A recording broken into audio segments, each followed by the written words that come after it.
Hey guys, happy Homebrew Wednesday. Just naming my two beers. I had this one is my Pilsner that is for the London South East Homebrew competition. I'm a little bit worried about it. It's just not clearing. I don't think I've given it enough time, but I've got to bottle this and send it off on Monday at the latest. Well, maybe Tuesday. I'll show you what I mean.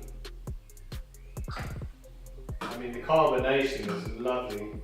Everything's looking great. The colour, the flavour, the carbonation.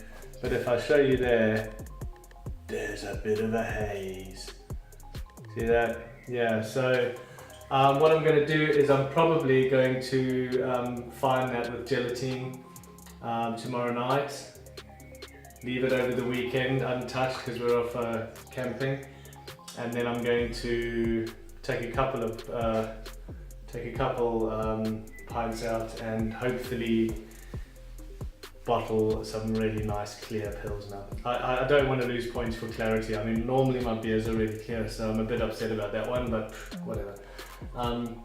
Then what I did is I brewed another one, which is it's a Pilsner as well, straight on the yeast cake from the last beer, and it is with Cascade. So this one is a SARS, this one is Cascade, with a bit of Hallertau for bittering, but otherwise, yep, pretty much the same malt bill.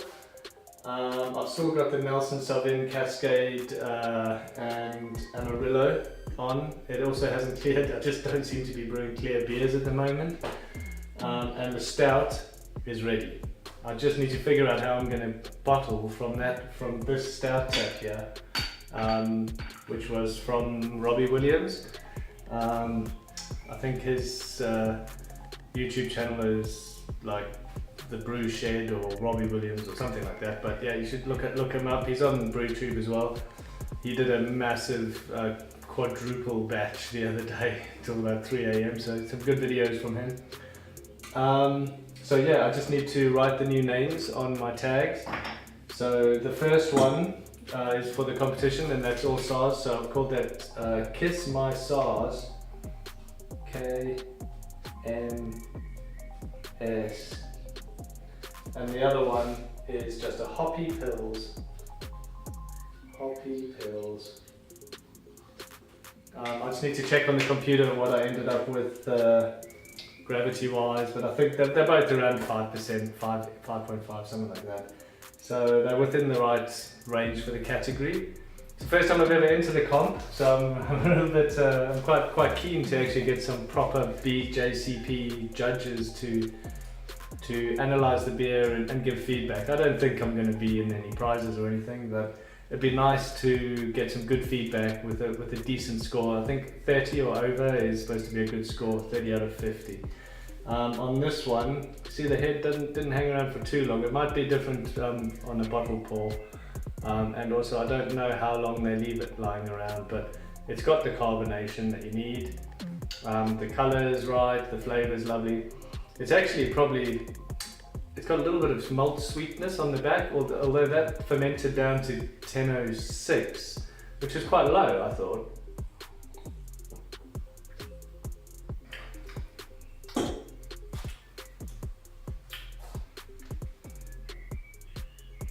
Yeah, it tastes better every time I drink it. I want to get that stuff out of suspension. I don't know if it's yeast or what, but it's sitting in the keezer here at 4 degrees Celsius, and there shouldn't be too much stuff floating around in it then. It could be chill haze, and if it is, I'm screwed really. But that's definitely not a clear beer. You'd expect to see you'd expect to see it like this, but with a different colour. So at the moment, that's what's going on. I did another brew on Monday night, and that was for an American Pale Ale, which I did with Cascade and Centennial. It's two hops that I think are really underrated nowadays. Like all the Citras and the Mosaics, and they're all taking over as like massive hops. But Citra and Cascade was one of my, not Citra, Centennial and Cascade was one of my first full all grain batches that I did, and I loved it. It was about a 7.1% beer. This one I'm brewing down 4.85%, so it's more sessionable. I put a little bit more crystal malt in than I should have. I had like 60 grams left, and I just chucked it in, and it changed the color to go slightly outside of the APA guideline. So it's going to be a little bit darker, but the color is really actually quite nice. And I'm using that as an example. A lot of the people that are subscribed to my channel aren't actually home brewers, they're just mates and things like that. They've said to me, you know, it'd be nice to do a video, because when we're doing videos for each other like this, we can talk about all sorts of things. Everyone should know the terms, but I'm going to do like a how to brew beer for dummies for all the people who subscribe to my channel that don't know how to do it yet. So I don't know how involved to get, but I think it's probably going to be like either a half hour, or it's going to be 3 sort of 10-minute videos. So like deal with before the boil, the fermentation, and maybe like kegging and all the rest afterwards, or bottling, we'll have to see. But yeah, that's all I have at the moment, guys. So now I'm currently back onto 4 taps again. I was down to down to actually 1 tap not long ago, before I brewed this Pilsner. And so now I've done 2 Pilsners, the Nelson Sauvin, and I've got the fermentation fridge, hopefully. I haven't checked yet. What's today? Wednesday. Yeah, Homebrew Wednesday. First time I'm doing a Homebrew Wednesday on a Wednesday in a long time. Let's have a little sneaky peek in there. Oh yes, the sound of fermentation. Cool, I'm happy with that. That means that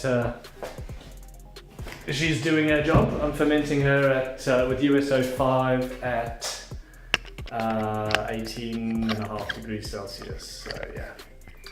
That's pretty much all I got for this time, guys. I just want to maybe show you a little bit here of the room. See if I can give you a little bit of an update. So this is now where I do all the brewing. All my pots and kettles sit underneath. I still haven't got the curtain to put in front of all the shit when it's under the bench.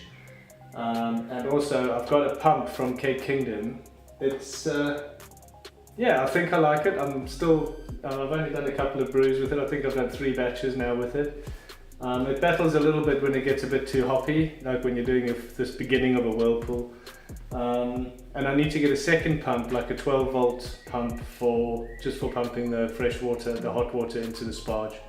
Then I'll have 2 pumps, which will be perfect. But I don't want to have to buy another one like that, which is quite an expensive pump just for pumping fresh water.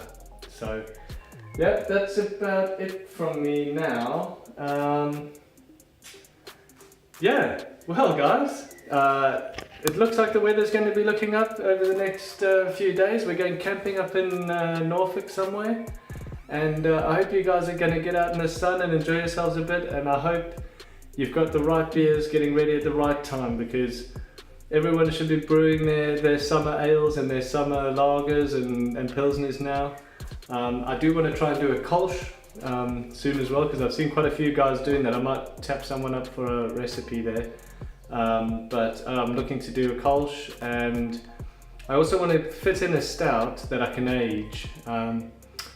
That's one of the things I wanted to do, is get a stout and maybe age it in an old barrel or something like that, because I want to leave it sort of till about October, November, then keg it, and then serve it in December. And that should be that should be like treacle, should be beautiful. Still haven't sorted out lighting in here, so everything's like just the strip lights and crap on here, and I'm just finding the time to do anything at the moment has been a bit of a pain. But everything's still in progress, still on track. You know, I'm in and I'm brewing, so that was the most important part of the whole thing. Other little projects, I want to make myself a work chiller.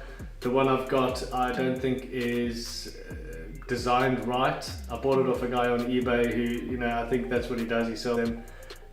But it's just doesn't hang low enough in the pot, so like at least half of it is outside on a normal 23 litre batch.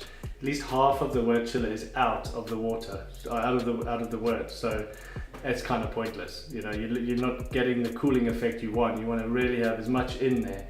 So I was thinking about getting like 15 meters of 15 mil copper, bending it myself, getting it so that so I get about an inch of space around the outside of the pot for the whirlpool to at least continue while I'm chilling. But then it's going to give me a nice wide and a lot of coverage in the inside the boil pot. So yeah, that's a project for when I've got some cash, really. But yeah, so you know, good luck, guys, all of you who are entering the London Southeast Homebrew competition. I'm not going to get to actually go, but I'm sending it in, my beer in. I bought the t-shirt, and yeah, I hope you guys do well. And the guys who I do owe beer mail to, I should be sending that out soon, probably in a couple of weeks' time, once all this stuff is tasting good. So take it easy, guys, and keep on brewing, man.